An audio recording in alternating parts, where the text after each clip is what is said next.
Olufemi Pedro. I'm Omoyele Showore. My name is Honorable Akim Dixon. This is Honorable Adekunle Akobada.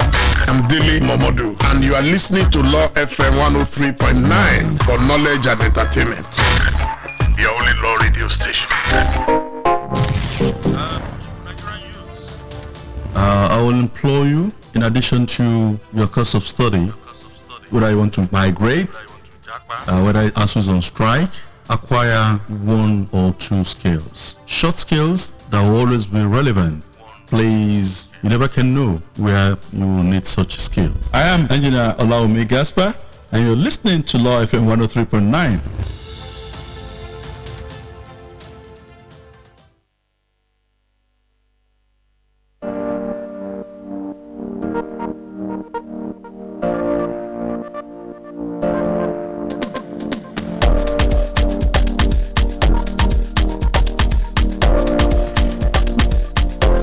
You're tuned into the station for knowledge and entertainment. It's the segment where we talk, certain industry, and this is the hub for that. We call this the Industry Hub segment on the Life and Morning Show. Let's discuss patronizing made in Nigerian brands and explore the importance of supporting our local industries. As you know, Nigeria is a country rich in culture, diversity and talent, and we have a plethora of innovative brands and products waiting to be discovered. And by supporting local brands, we not only contribute to the growth of our economy, but also help preserve a unique Nigerian identity. Joining the conversation at this time is a seasoned supply chain and business development professional, Allan Klein. Good morning to you and welcome to the LFM Morning Show. Good morning. Good morning, welcome. Yeah, thank you for joining the conversation. Let's begin straight up. So, this conversation is triggered by what we saw during the inauguration in, ABIA State and also in Gombe State, and that is the use of a made in Nigeria vehicle for that innovation, particularly, specifically the use or patronage of innocent motors by the new governor of Abia State and the Gombe State government.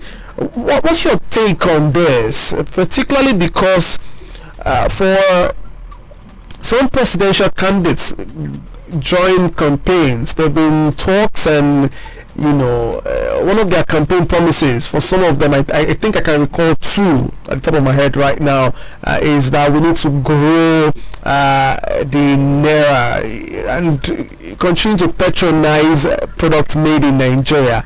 How good was that move that we saw by the Abia State and Gombe State government?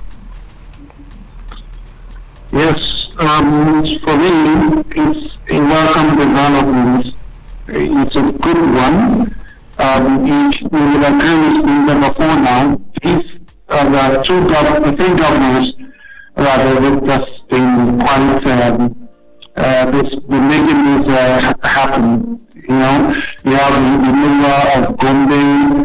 It had been 2 actually before the coming of Alex Otti, so that the mayor of Gombe and then there's been Charles Soludo of Anambra.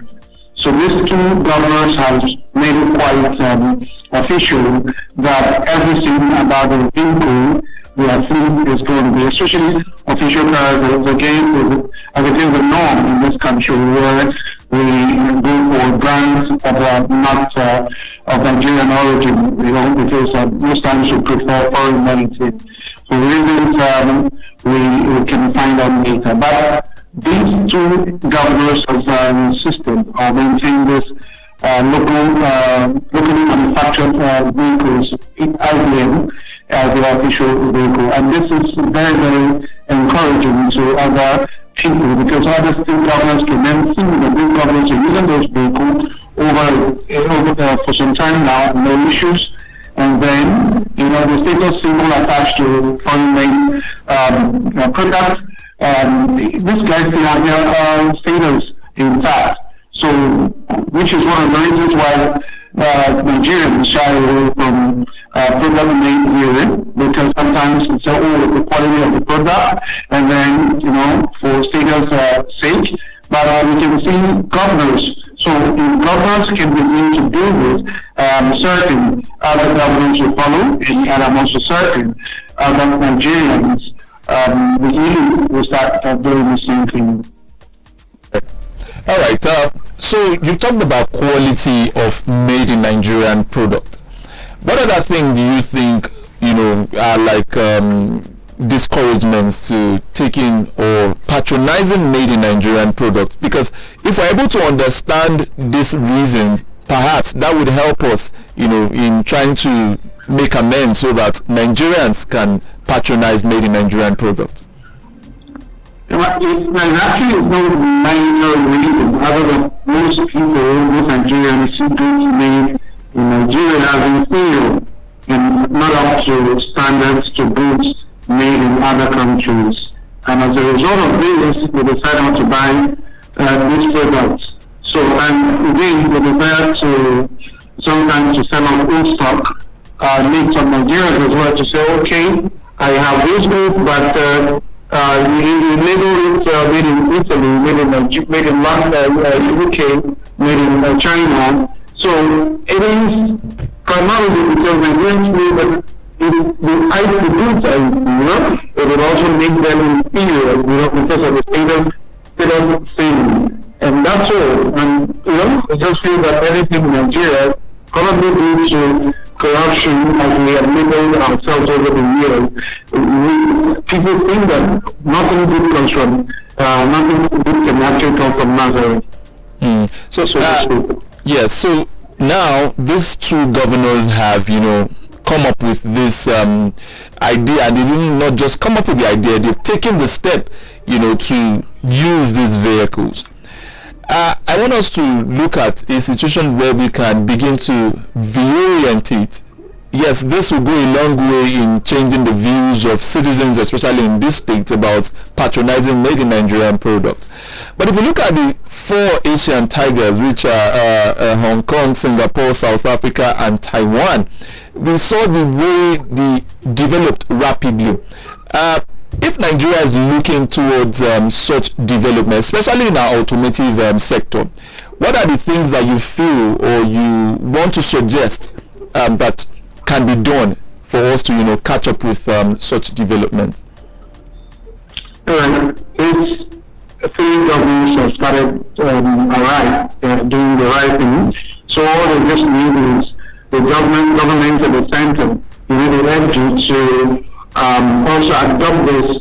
Okay, so they may not say actually that maybe Nigerian product like ABIA and others should actually be the official vehicle, but it can be included in the fleet. Okay, and then we also need to make doing business in Nigeria very much attractive.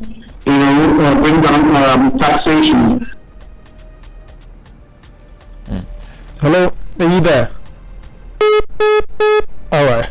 Would try to reconnect with Allan, who's talking to us about patronizing made in Nigeria products, and that's quite a vital conversation, because what we saw, during the inauguration of the new governor of ABIA State and of course Gombe State, was quite impressive for many persons, and social media was, depending on where you were looking exactly, for some persons on social media, it was fun to see them use locally made vehicles for their parade during the inauguration. So we'll try to reconnect. By the way, Allan Klein is a supply chain and business development professional. He's talking to us about this morning, and let's know what you think as well. Do you think it's impressive what both governments did, that's the ABIA State and Gombe State government, as to patronizing locally made vehicles for their inauguration? I would like to hear your thoughts on that as we try to reestablish connections with Allan Klein. 0703 2277 and 0909-5551-039 at the numbers to call. Allan, thank you for reconnecting. Appreciate your being there. Hello? Yeah, all right. So a bit of network connection issues, but thankfully we're back. You want to quickly, you were trying to establish your thoughts on the last question. Hello? All right. Let's hope that Allan can reconnect in a moment or two as we continue to re-establish connections with him. About 0703-2277-338 and 0909-5551-039.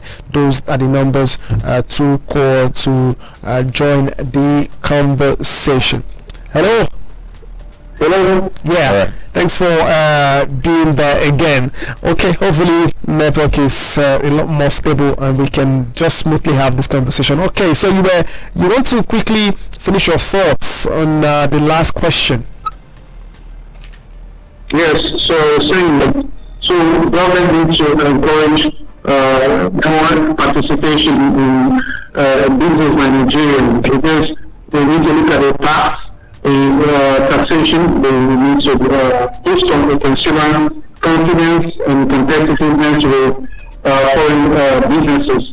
Because one of the things we find is that for the sake of ABIA, the government is really ready to come down so many areas with regard to taxation, import relaxation, and all of that, just to import duties relaxation and all of that.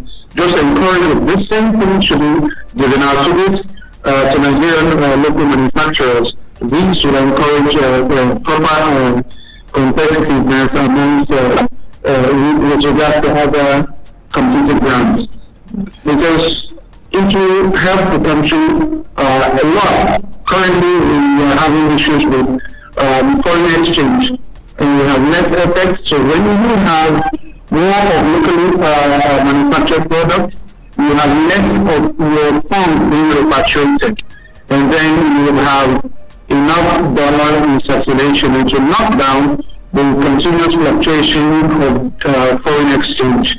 For example, the euro, the dollar, and all of that. So government needs to, look at taxation, make business, setting up a business easier, and government itself has to be in the forefront of helping the needs of those locally made products.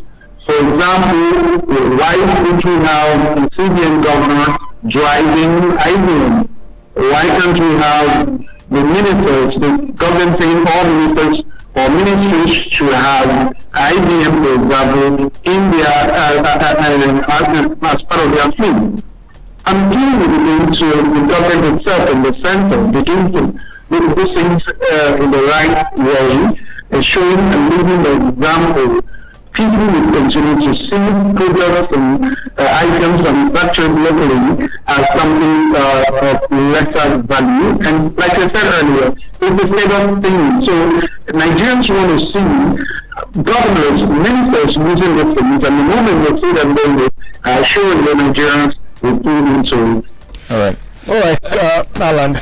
So yes, a follow-up to that question really, it's yes, we talked about how these economies grew over the years, maybe over 70 years now, but they didn't just start or become who they are, what they are, out of the blues. They had some falls and some high and low moments, to this moment. So the question will now be, if you look at Nigeria, look at IVM, where we know at least there are like two other manufacturing plants, automobile manufacturing plants that are in Nigeria, but like you had said, there are some challenges or some things that stifle their growth and production, especially electricity and all that.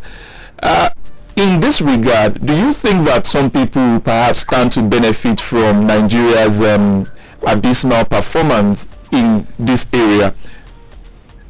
I mean, in the automobile industry, are some people benefiting from this? I get your point. I get your point. The thing is, for every anomaly, is there are people or persons benefiting from it. That's the truth.